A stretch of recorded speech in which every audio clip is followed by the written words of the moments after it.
Hello friends, welcome back to Belle's Library. I'm Heather. Today we're gonna go ahead and run through my Q4 stats and reading favorites and least favorites and all that fun stuff.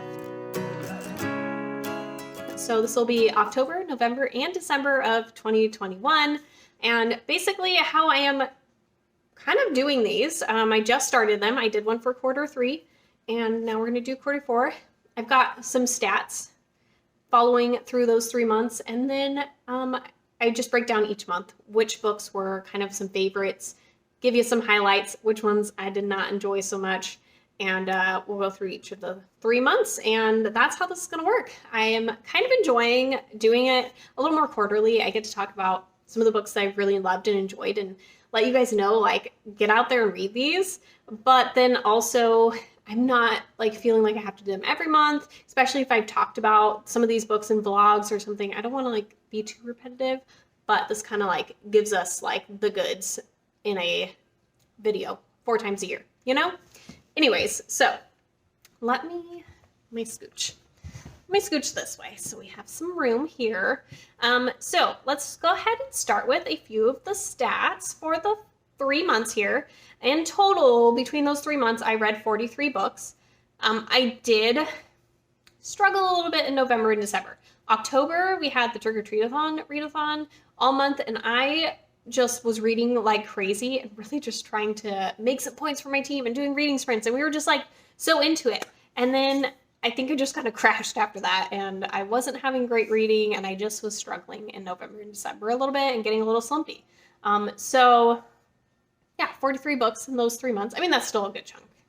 That is still a really good chunk. 14 of those were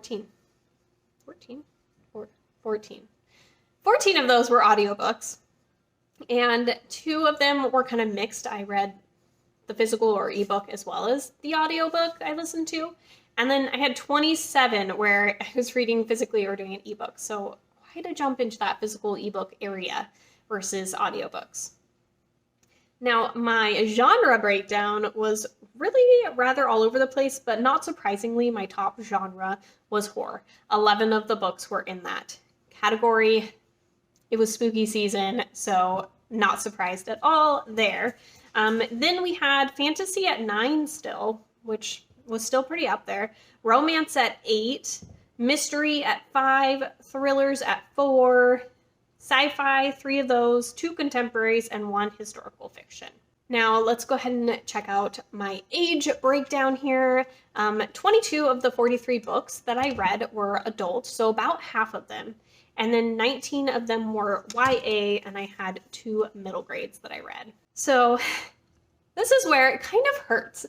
My star rating really was not super great. I think maybe that also was adding to the slump. I just wasn't loving what I was reading, but I don't know if the slump was also causing me to not love what I was reading. Maybe these would have been more enjoyable if I wasn't feeling so slumpy.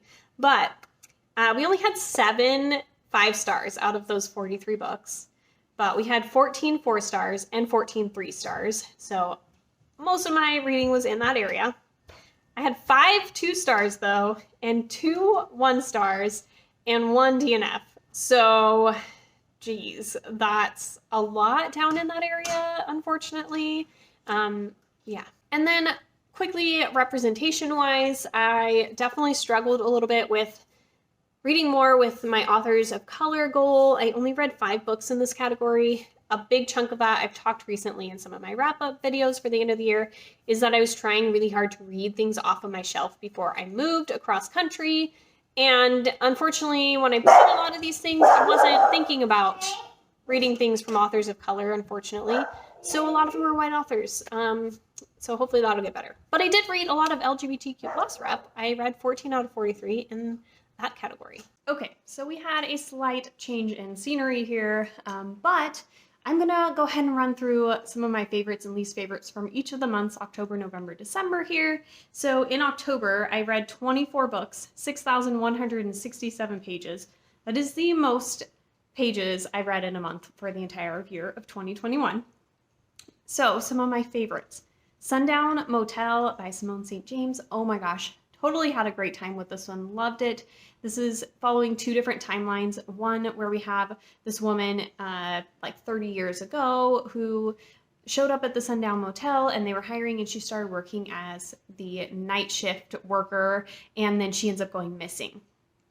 And so then we're following 30 years later in the present day, where her niece decides to go out there and see what happened to her aunt and try and figure it out.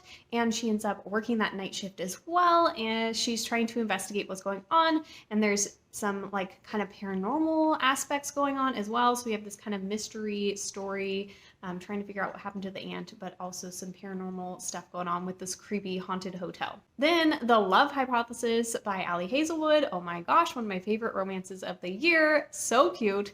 This one, we're following our main character. She is going to school to get her PhD. She's doing a lot of, it's in science, so she's doing different experiments and stuff, working on, I think, pancreatic cancer or something.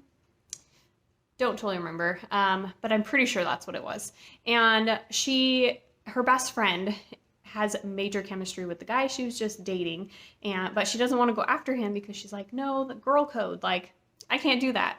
So she's like, no, I'm already going out on a date, totally moved on. And then best friend's coming around the corner and she's at the lab working instead. And she's like, oh shoot. So she grabs the first guy that's like walking by and kisses him.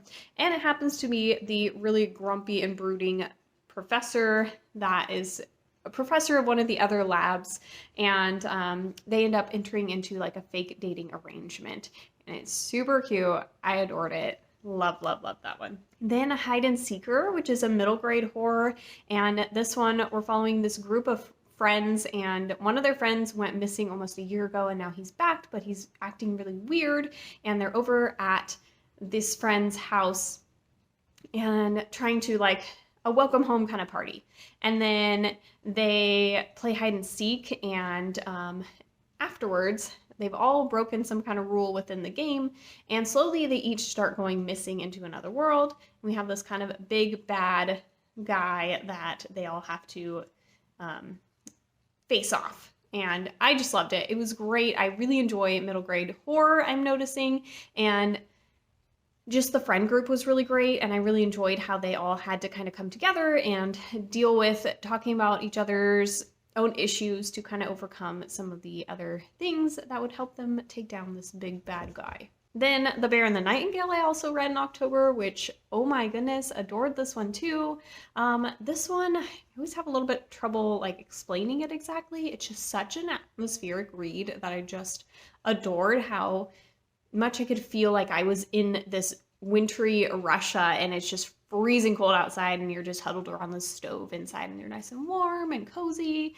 And I just really enjoyed that. But we're basically following Vazia, and her mom dies in childbirth, and her dad, she's like getting into kind of her preteen, teen age, and her dad goes out and gets remarried and brings this new wife home so that she can have a mom, but she brings in a new religion and she says, no, we're not going to honor the old gods and leave out all of these offerings.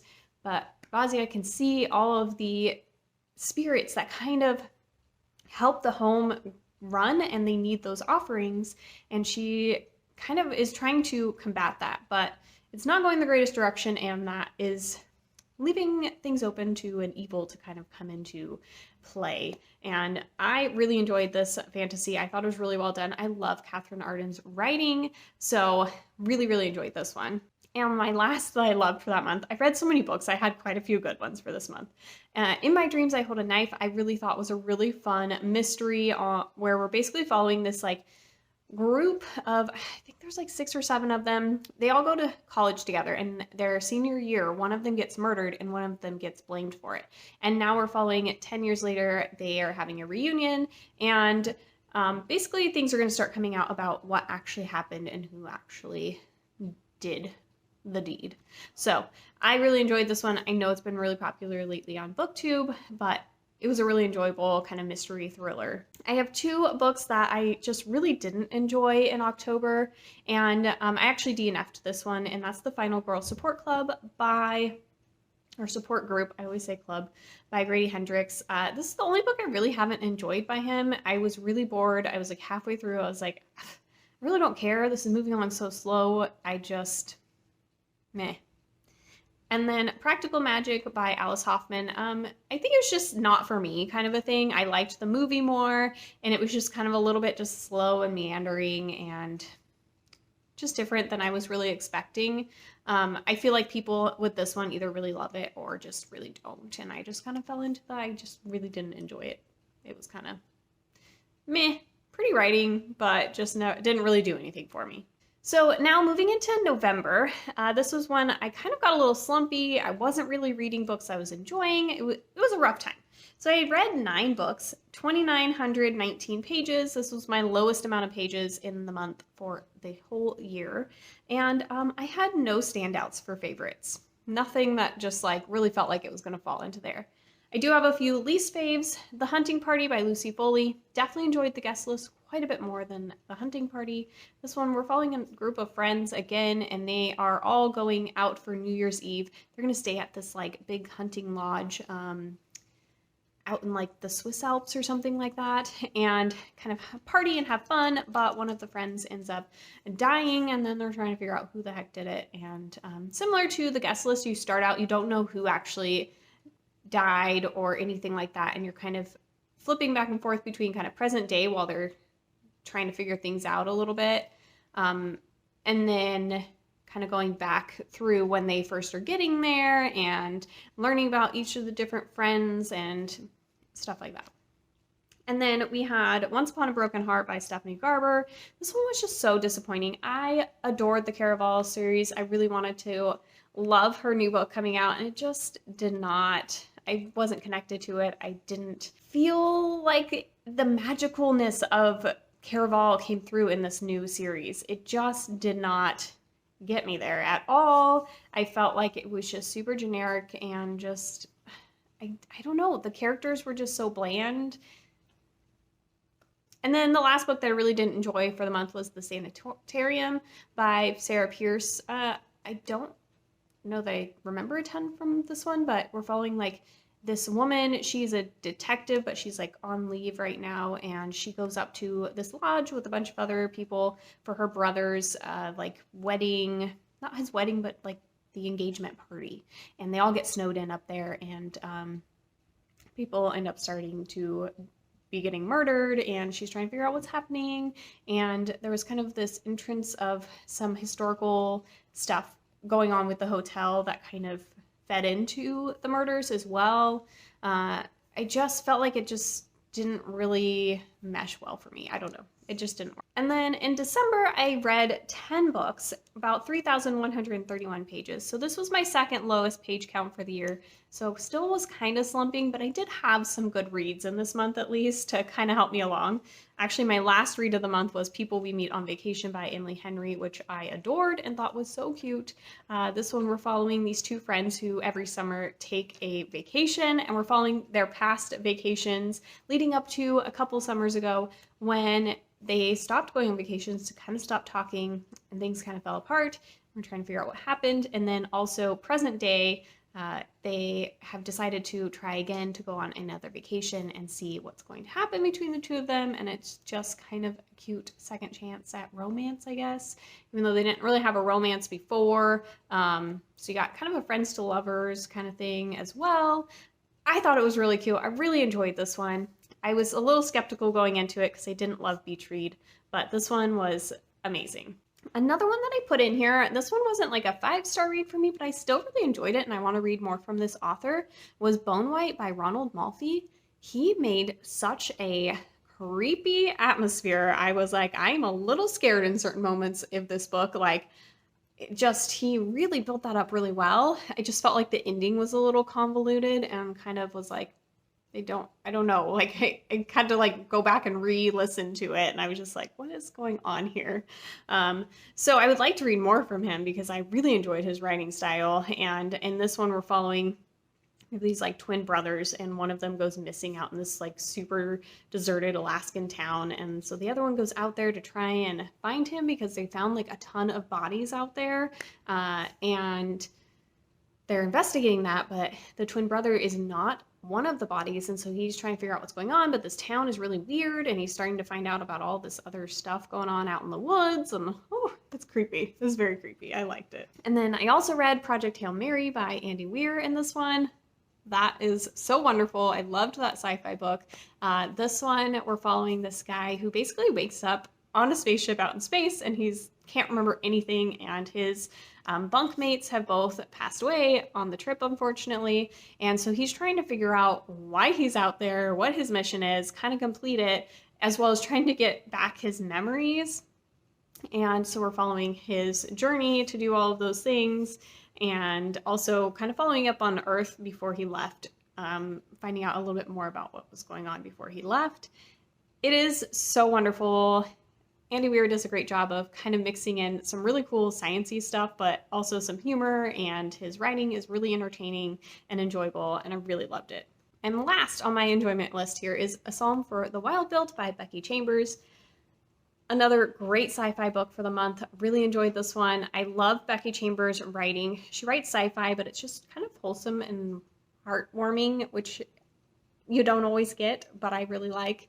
And she is basically writing this story about this tea monk. He goes around to different towns and basically sets up and lets people come in and have tea, and they can have a moment where they can just get away, or maybe they need an ear or whatever. And one day he's just feeling like he's doing the same thing over and over, and there's something more that he needs to be doing, and he takes off into the woods. And nobody really goes out into the woods because that now is territory for the robots, who became sentient years before, and so that's kind of their territory and area. And he actually meets a robot while he's out there who has come to check on the human civilization and answer the question of what do humans need. And so the two of them kind of travel together, and they're talking, and it's a shorter one. It's only like a couple hundred pages, and I really enjoyed it. I thought it was cute. And then I only had one book, and the kind of just really didn't I don't know that I totally disliked it, but it just wasn't a favorite. And that was Gloria by Jessica Lynch. This was supposed to be like a fun holiday romance about this woman who her aunt passes away, but she didn't really ever know about her, and she ends up inheriting her house and fortune, but she has to stay at the house in this little small town for a year in order to get everything. And she meets the neighbor that's right across from her, and he's kind of grumpy, and he doesn't like Christmas, and it's kind of their romance. I just felt like I never really got a lot of depth out of the characters, or really felt a connection between the two of them. It just felt like it was just a little bland. Like it just didn't really give me anything more, and I would have loved a little bit more Christmassy vibes in it. So, it just wasn't my favorite, you know? So those are my stats for the last quarter of the year, and a few of my favorites and least favorites. And I hope you guys enjoyed, and will stick around and subscribe, and I will talk to you guys later. Bye!